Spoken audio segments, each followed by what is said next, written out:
I want to encourage you is, if you find yourself struggling with this, if you find yourself, lacking the quote motivation and the discipline to do it, if you have somebody like me as a coach, you're gonna be able to have somebody in your corner to keep encouraging you to do the things that you need. After a while, it becomes second nature. So I just want to encourage you that if you have trouble with exercises, knowing what to do, how to do them, how long to do them, what sequence you should do, that's when you need to reach out.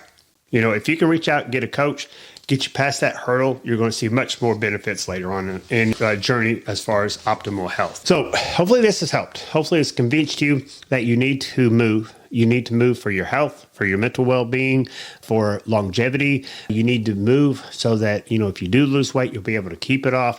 Because if you don't do these things, I guarantee you're not going to be able to keep them off. You need to be able to do this. And again, one of the main things you can do to help get you there is having somebody in your corner to help guide you the way. Anyway, let's turn to our catechisms. Today, we're talking about the fourth commandment.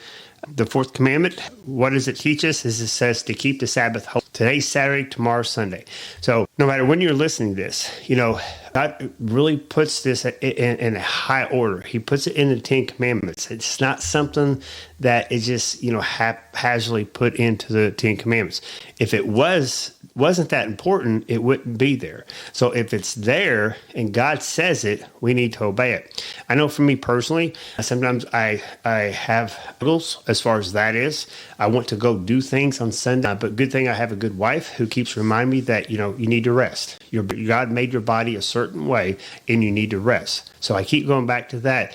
What does God say? We don't need to question it. We just need to obey it. We can wonder why sometimes, and I think sometimes we find out, sometimes we don't. But if he says to do something, this is what we need to do. And he says, keep the Sabbath holy. And the Sabbath for me is on Sunday, so that I need to keep that holy and worship him, not only that day, but the rest of the week. But, rest and recover, because God knows our body better than we know our body, because he made it. Anyway, thank you for showing up. If you guys have questions, concerns, please reach out anytime. I'll be happy to answer any questions that you have. But you guys be fit and be faithful.